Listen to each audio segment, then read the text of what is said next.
말씀 묵상.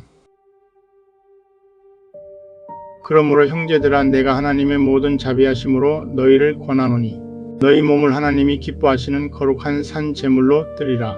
이는 너희가 드릴 영적 예배니라. 로마서 12장 1절 말씀. 믿음으로 아벨은 가인보다 더 나은 제사를 하나님께 드림으로 의로운 자라 하시는 증거를 얻었으니 하나님이 그 예물에 대하여 증언하심이라. 그가 죽었으나 그 믿음으로써 지금도 말하느니라. 히브리서 11장 4절 말씀. 우리는 하나님을 위해 선한 일을 하는 것이 아니라 그분의 선하심을 기뻐하는 예배를 드립니다. We do not do good works for God, but offer worship that rejoices in His goodness. 하나님은 만물의 창조주이자 유일한 소유주이십니다.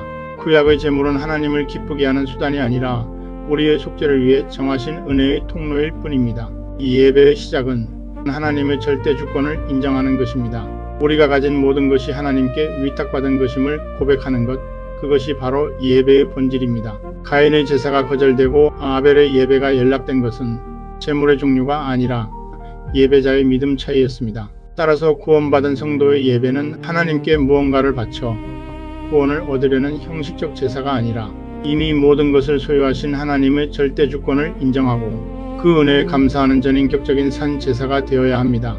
하나님이 받으시는 예배는 우리의 형식적인 소유가 아니라 하나님을 향한 전적인 신뢰와 순종에서 시작됩니다. 율법의 제사는 그리스도의 십자가로 완성되었습니다. 이제 우리는 그리스도의 공로를 믿음으로 하나님께 나아갑니다. 감사와 찬양과 영광을 돌리며 우리 삶 전체를 거룩한 산 제물로 드리는 것입니다. 사무엘이 이르되 여호와께서 번제와 다른 제사를 그의 목소리를 청종하는 것을 좋아하심 같이 좋아하시겠나이까.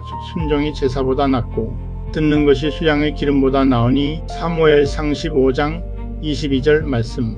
아버지께 참되게 예배하는 자들은 영과 진리로 예배할 때가 오나니 곧 이때라. 아버지께서는 자기에게 이렇게 예배하는 자들을 찾으시느니라. 하나님은 영이시니 예배하는 자가 영과 진리로 예배할지니라.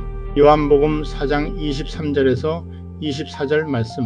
감사로 하나님께 제사를 드리며 치전하신 이에게 내 서원을 갚으며 환난 날에 나를 부르라. 내가 너를 건지리니 내가 나를 영화롭게 하리로다. 시편 50편 14절에서 15절 말씀.